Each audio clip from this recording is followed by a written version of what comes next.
امام اعظم ابو حنیفہ علیہ رحمہ فرماتے ہیں کوئی شخص کوئی کلمہ بولے اور اس میں 99 احتمال کفر کے ہوں اور ایک احتمال ایمان کا ہو، اور اس نے واضح نہ کیا ہو کہ میری مراد کیا ہے، تو صرف احتمال پایا جا رہا ہو، تو اس کے ایمان والے احتمال کو ترجیح دی جائے گی کہ ہو سکتا ہے اس کا مفہوم یہ ہو، اس کو ضرور کافر کر کے آپ نے مارنا ہے۔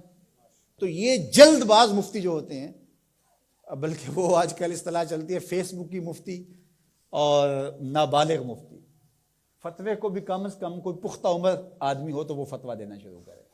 یہ اتنے جو ہے وہ جو فتویٰ دینا شروع کر دیتے ہیں، پھر ان کے فتوے کی مشین گن ایسے چلتی ہے کہ پھر کسی کو معافی نہیں کرتے۔ یہ بھی غلو ہے، یعنی صحیح فتوے کو بھی قبول نہ کرنا یہ بھی غلو ہے۔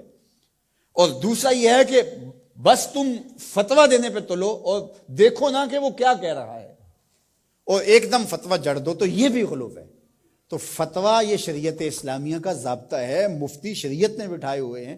حضور کے زمانے میں، حضور علیہ السلام کے بعد باقاعدہ صحابہ مسائل بیان کرتے تھے، فتویٰ دیا کرتے تھے، لیکن حضرت صدیق اکبر رضی اللہ تعالیٰ عنہ کا زمانہ آپ دیکھیے، آپ نے 7-8 لوگوں کے علاوہ کسی کو جو ہے وہ اجازت نہیں دی تھی کہ وہ فتویٰ دے۔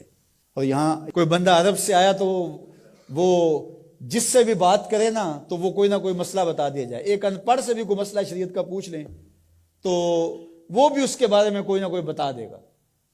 اور اسی طرح کوئی مرض ہو، وہ آج کل وہ کرونا وائرس چل رہا ہے نا، تو اس کے اتنے علاج آگے ہیں کہ ابھی تک جو دنیا کے ماہرین بیٹھے ہیں سر جوڑ کے، ان کو بھی نہیں پتا جو علاج یہاں موجود ہیں۔ کوئی کہتا ہے پیاز کھاؤ تو ختم ہو جائے گا، کوئی کہتا ہے فلان چیز کھاؤ تو ختم ہو جائے گا۔ تو وہ کوئی بندہ عرب سے آیا یہاں، تو واپس جب گیا تو کہا کہ آپ وہاں گئے تھے بر صغیر میں، تو وہاں کے لوگوں کے حوال سناؤ، تو اس نے کہا کلو طبیب کلو مفتی، سارے کے سارے ڈاکٹر ہیں اور سارے مفتی ہیں۔ فتویٰ بھی ہر بندہ دیتا ہے اور ہر بندہ جو ہے وہ کوئی نہ کوئی نسخہ بھی بتا دیتا ہے۔ میں ایک دن لڑکوں کو بتا رہا تھا کہ میں شوگر کی وجہ سے، وہ ظاہر ہے یہ ایک ایسا مرض ہے کہ جو ظاہر ضرور ہو جاتا ہے، کہیں چائے ہو تو جی یا اس میں چینی نہ ڈالنا، یہ چیز نہ دینا، تو پتہ چل جاتا ہے شوگر ہے۔ میں نے کہا میرے پاس شوگر کے اتنے نسخے آ گئے ہیں کہ اگر میں چاہوں تو جو ہے وہ اس پر کئی جلدوں میں کتاب لکھی جا سکتی ہے۔ تو یہ نہیں ہے، یہ اسی کا حق ہے جو اللہ کے محبوب علیہ الصلوۃ والسلام نے صحابی سے فرمایا کہ جاؤ فلاں ڈاکٹر اس زمانے کا طبیب تھا، فرمایا اس کے پاس جاؤ، وہ تمہیں کھجوریں دے گا۔ یعنی علاج بھی خود بتایا، لیکن فرمایا اس کے پاس جاؤ۔ اللہ اکبر، یہ میرے حضور نے راہ عمل دیا۔ اور اگر میرے حضور اس کے پاس نہ بھیجتے، کسی ڈاکٹر کی دکان ہی نہ چلتی، کسی حکیم کا کاروبار ہی نہ چلتا، تو تم میڈیکل سٹور سے لے کر دوائی نہیں کھا سکتے، تمہیں ڈاکٹر اور طبیب کے پاس جا کے جو ہے وہ لینا پڑے گا۔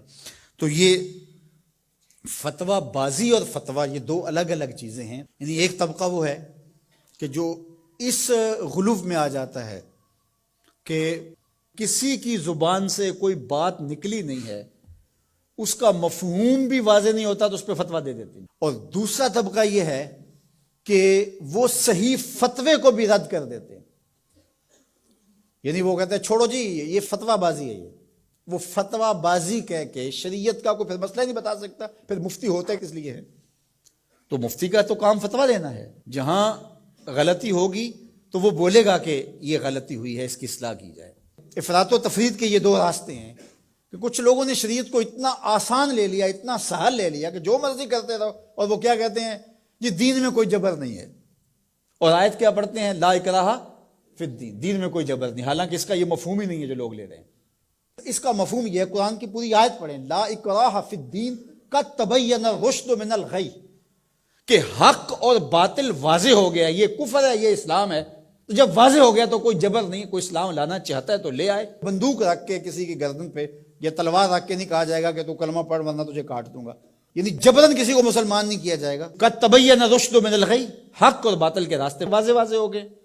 لیکن اس کا یہ مفہوم لوگوں نے لے لیا کہ دین میں کوئی جبر نہیں ہے، مطلب کیا کہ جو مرضی کرتا پھرے۔ میاں جب تم اسلام لے آئے ہو تو پھر اسلام کی پابندیاں تو تمہیں قبول کرنی پڑیں گی۔ تم کسی بھی ملک میں جاتے ہو تو اس کے قوانین کیا تم وہاں فالو نہیں کرتے ہو؟ اگر نہیں کرو گے تو چالان ہوگا یا نہیں ہوگا؟ جب آپ نہیں گئے تھے تو آپ پابند نہیں تھے، آپ کسی کالج میں، یونیورسٹی میں، کسی ادارے میں آپ داخلہ ہی نہیں لیتے تو آپ کو کوئی پوچھے گا ہی نہیں۔ جب داخلہ لے لیا تو پھر اگر لیٹ آئے تو پھر بھی سرنش ہوگی، وقت سے پہلے چلے گئے پھر بھی پکڑ ہوگی، اس لیے کہ اب تم داخل ہو۔ جب تم اسلام میں نہیں تھے تو لا اکراہ فی الدین، لیکن جب تم نے کلمہ محمد عربی کا پڑھ لیا ہے تو پھر تمہیں نماز بھی پڑھنی ہوگی،